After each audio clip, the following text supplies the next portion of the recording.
이 사람의 이름은 제임스 다이슨입니다. 이 아저씨는 청소기로 유명합니다. 실제로 백이 없는 청소기를 최초로 개발한 사람이 바로 다이슨입니다. 한국에는 약 10년 전 무슨 테크노 무당 같은 충격적인 컬러 조합을 가진 무선 청소기와 날개가 없는 선풍기를 한국에 출시하며 처음 브랜드를 알렸습니다. 게다가 가격이 전에는 듣도 보도 못한 사악하게 높은 가격이었는데 그게 또 고가 마케팅 전략과 잘 맞물리며 한국에서는 출시 직후 기가 막히게 큰 성공을 거두게 됩니다. 아마 다이슨 본사 사람들도 깜짝 놀랐을 겁니다. 이렇게 빠르게 달아오르는데 그 구매력까지 엄청난 황금 시장이 이 아시아에 있었다는 사실에 많이들 놀랐을 겁니다. 이후 수년간 다이슨은 한국에서 시장 1위를 독차지하며 행복한 시간을 보냈습니다. 그도 그럴 것이 다이슨 제품의 디자인과 성능은 꽤 괜찮았기 때문입니다. 그리고 우리나라는 나라 전체가 어얼리 어댑터 집단에 가까울 정도로 혁신을 좋아하고 새로운 기술을 받아들이는 데 있어 엄청 적극적이며 또 점심 먹으러 김 선생이나 김밥 천국 가서는 500원 아끼려고 그냥 김밥과 참치김밥 사이에서 영겁의 시간을 고민하면서도 100만원이 넘는 최신형 가전제품이나 스마트 기기들은 그 출시와 함께 물량이 딸려 품절이 될 정도로 줄까지 서가며 남들보다 먼저 사야만 하며 그리고 그걸 또 블로그와 인스타에 올려 자랑까지 해야만 직성이 풀리는 사람들입니다. 그런 한국인들에게 생긴 것도 힙한 데다 선까지 없는 편리한 다이슨의 청소기는 그야말로 날개돋친 듯 팔렸습니다. 2017년이 되자 다이슨 청소기 때문에 약 8천억 원 규모였던 국내 시장의 제품 비율은 유선이 고작 30% 그리고 무선이 70%로 무선 제품이 대세가 되어버렸으며 게다가 더 특이한 점은 그 무선 청소기 시장의 제품들 중 60만원이 넘는 고가 제품이 전체 중 무려 98%에 달했다는 점입니다. 그리고 그 98%의 시장 중 다이슨의 점유율은 한때 90%를 넘볼 정도로 한마디로 국내 주부들의 지갑을 다이슨이 싹쓸이하고 있었을 정도로 절대적인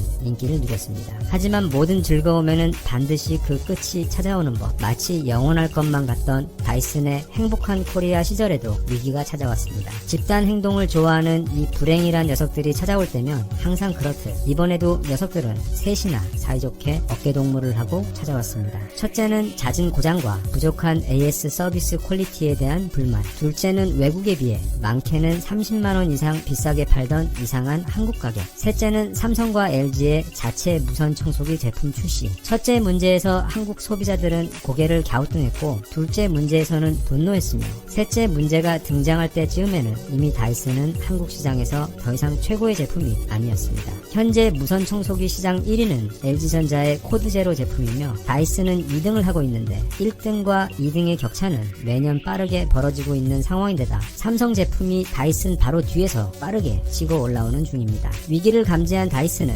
삼성과 LG가 시장에 출사표를 던졌던 2017년 말 서둘러 다이슨 코리아 한국 지사를 설립하고 미흡했던 AS 체계도 보완하기 시작합니다. 왜냐하면 한국 시장은 엄청나게 중요하기 때문입니다. 우선 다이슨에게 있어 아시아 시장은 유럽이나 북미 시장보다 훨씬 더 매출이 높은 곳입니다. 아시아 시장의 지난해 매출은 그 이전에보다 73%나 증가했을 정도로 지금 다이슨에게 아시아 시장은 가장 중요한 시장입니다. 다이슨은 최근 영국에 있던 본사를 싱가포르로 옮겼을 정도입니다. 물론 브렉시트를 피해 그런 이유도 있지만 미국으로 갈 수도 있었던 일입니다. 그리고 한국은 다른 아시아 시장에 대해 막대한 문화적 영향력을 미치는 곳이며 그 자체적인 시장 또한 엄청나게 큰 곳입니다. 다이슨이 지난 10년 아시아 지역에서 큰 성공을 거둘 수 있었던 큰 요인은 바로 한국 시장에서의 성공이 강하게 작용했는데 앞서 소개한 세 가지 문제가 찾아왔던 지난 2017년 이후 엄청나게 빠른 속도로 시장에서의 지배력을 잃어가고 있어 다이슨은 속이 타는 상황입니다. 그래서 빠르게 멀어지고 있는 한국 소비자들의 마음을 되돌리기 위해 다이슨은 그간 많은 노력을 한 것으로 보입니다.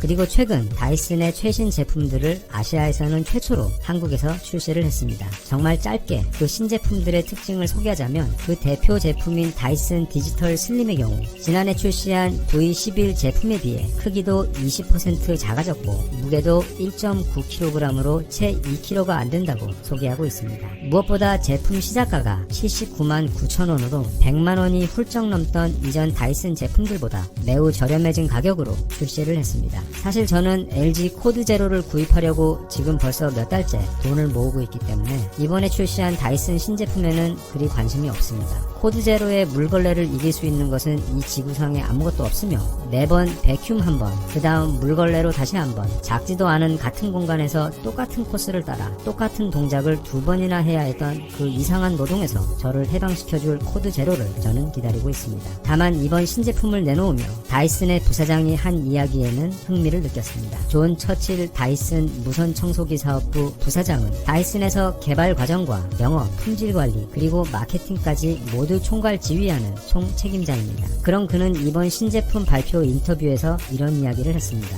한국인들은 전 세계에서도 가장 청소를 자주 하고 그러면서도 더 깔끔하고 깨끗한 청소를 원하는 사람들입니다. 게다가 한국인들은 건강에 신경을 많이 쓰고 과학과 엔지니어링 부분에 특히 관심이 많으며 문제 해결에 있어 신기술을 적극적으로 활용하는 사람들입니다. 저는 그런 한국에 올 때마다 앞으로 우리가 보게 될 미래의 일상에 대해 배우게 되며 이번에 다이슨이 아시아 최초로 한국에서 신제품을 출시하는 것도 바로 그런 이유입니다. 처칠 아저씨께서는 한국인이 세계에서 청소를 가장 많이 하는 사람들이라고 했는데 실제 통계적으로도 그렇습니다. 지난 2014년에 글로벌 가전 브랜드 일렉트로룩스에서 조사한 바에 따르면 한국인은 세계에서 가장 청소를 자주 하는 민족으로 꼽혔습니다. 한국인 중 2명 중 1명은 매일 1번 이상 집안을 청소하고 하루에 2번 이상 하는 경우도 무려 전체 19%나 되었습니다. 다시 말하면 한국인 5명 중 1명은 하루에 청소를 2번 이상 한다는 뜻입니다. 그건 세계 평균에 비해 무려 4배나 높은 수치입니다.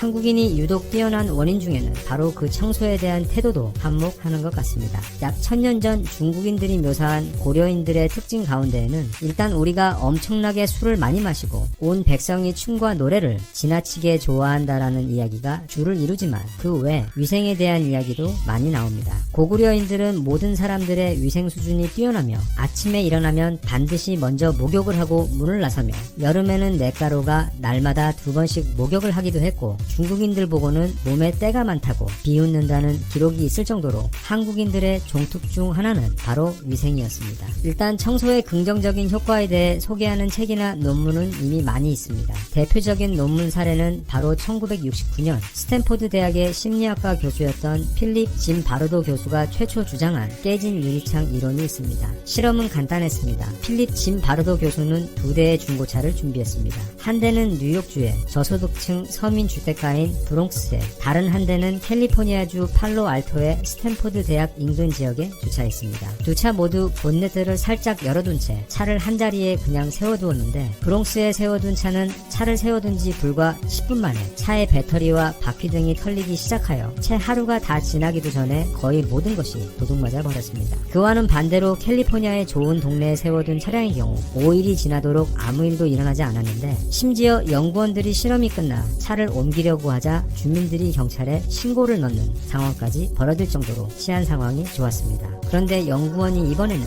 캘리포니아에 놓아두었던 차량의 유리창을 깬 후 다시 차를 세워두자 놀라운 일이 벌어졌습니다. 지나가던 사람들이 하나둘 그 차를 부수기 시작한 것입니다. 큰 재난은 마치 굵은 밧줄처럼 여러 겹의 가는 실로 이루어져 있다 라는 빅토르 위고의 말처럼 우리 일상에서 만나게 되는 사소한 무질서를 그냥 방치하게 되면 그것은 점차 더 큰 무질서와 문제를 불러올 수 있기 때문에 주변 청소를 자주 하는 한국인의 생활 습관은 단지 위생과 관련된 긍정적인 효과 외에도 사람의 정신 상태를 항상 맑고 잘 정돈된 상태로 유지하도록 해주는 매우 중요한 생활 습관이라고 생각됩니다. 흔히들 그 사람이 머무는 공간은 그 사람의 마음 상태에 대한 거울이라는 표현을 씁니다. 건강한 정신은 건강한 환경을 가꾸게 되고 반대로 건강한 환경은 다시 건강한 정신을 가꿀 수 있도록 돕습니다. 제가 정말 좋아하는 영화 리미트리스에서도 보면 진짜 막장의 삶을 살고 있던 무기력한 주인공이 천재가 되도록 만들어주는 약 MGT를 먹고 나서 가장 먼저 한 일도 바로 자기의 아파트 내부를 청소하고 정리하는 것이었습니다. 이게 뭐 대단한 심오한 이론도 아니고 아마도 모두가 최소한 몇 번씩은 느껴보았을 기분인데 청소를 하는 게 정말 싫은데 막상 그 청소를 시작하면 중간에 그만두고 싶지 않을 정도로 마치 달리는 기차가 된 것처럼 자체적인 모멘텀을 얻어 계속 하게 되고 그렇게 원래는 내 방만 청소하려고 했던 것이 거실 청소부터 베란다까지 오래전부터 구석에 처박아 두었던 먼지 가득한 물건들 다 꺼내서 닦고 정리하다가 한번 시작한 청소를 원래 계획보다 더 많이 하게 된 경험 그리고 청소를 마쳤을 때 기분이 놀랍도록 상쾌하고 좋았으며 마치 그때는 뭐든지 해낼 수 있을 것 같은 긍정적인 에너지가 마구마구 차오르는 그런 소중한 기분을 느껴본 경험이 누구나 한 번씩은 있을 겁니다. 딱히 잘하는 것도 좋아하는 것도 그닥 없어 남들처럼 이렇다 할 멋진 취미가 따로 없는 저로서는 그나마 유일한 취미 비슷한 게 일주일에 한두 번씩 하는 청소인데, 아무도 안 물어봤지만 한 가지 작은 조언을 나누자면 그동안 한 모든 청소 활동 중에서 단연 가장 큰 가성비와 만족감을 주었던 것은 바로 안 쓰는 물건 버리기였습니다. 이 말을 조금 더 보강하자면 자주 안 쓰는 물건 버리기, 또는 언젠가는 쓸 때가 오겠지 싶어 가지고 있지만 최근 3년간 손도 대지 않고 있으며 아마도 앞으로 3년 동안도 안 쓸 것 같은 물건 과감히 버리기입니다. 중요한 데이트가 있어 옷장을 보면 입을 옷이 하나도 없는데, 또 그래서 나중에 옷을 좀 버리려고 살펴보면 버릴 것이 하나도 없는 신비한 체험을 보게 됩니다. 버려야 합니다. 그 결정은 절대 쉽지 않은데 거짓말을 할까 진실을 말하고 매를 맞을까 고민하다가 결국 진실을 말했을 때처럼 당시 그 결정은 몹시 무겁고 힘들지만 하고 나면 정말 잘했구나 싶은 마음이 드는 것처럼, 과감히 결정해서 그동안 고마웠다 인사하고 잘 버리면 정말 잘했다 싶은 마음이 듭니다. 그리고 이건 어디서 읽은 건데, 그게 한국 드라마든 미드든 극중 인테리어 표현에 있어 하나의 통일된 규칙이 보이는데, 부잣집의 방이 나올 때는 공간의 물건 가짓수가 현저히 적은데 반해 가난한 집일수록 물건이 많다고 합니다. 가만히 생각해보면 정말 그런 것도 같습니다. 똥차가 간다고 항상 벤츠가 오는 건 아니지만 오래된 것이 자리를 비워줘야 더 좋은 새 것이 우리 삶에 들어올 수 있습니다. 물건도 그렇고 생각도 그렇고 때로는 사람도 그런 것 같습니다. 한국인을 설명하는 종특으로 여겨지는 명석한 두뇌와 성실함, 그리고 뛰어난 신체적 능력과 어려운 환경이 닥쳐오더라도 그 환경보다 더 독한 노력과 의지로 말도 안 되는 빠른 시간 내 그 어려움에서 벗어나는 불사조 근성, 그리고 나보다 못한 일을 위하고 걱정하는 측은지심의 민족성, 이런 모든 귀한 민족성이 세계에서 청소를 가장 즐기는 우리의 희한한 습성에서 어느 정도는 비롯된 오랜 기간 축적된 후천적 장점이자 여유의 근간이라고 생각되며, 특히 지난 약 1년간 한국이 방역과 관련해 보여준 그 놀라운 성과는 한국인의 그런 좋은 청소와 위생 습성이 적합한 시대와 시기를 만나 세계인들 앞에서 멋지게 발현된 훌륭한 사례이며, 앞으로도 그런 우리의 장점이 발현될 기회는 더욱 자주 더욱 많이 찾아올 것이라고 혼자 생각하고 있습니다.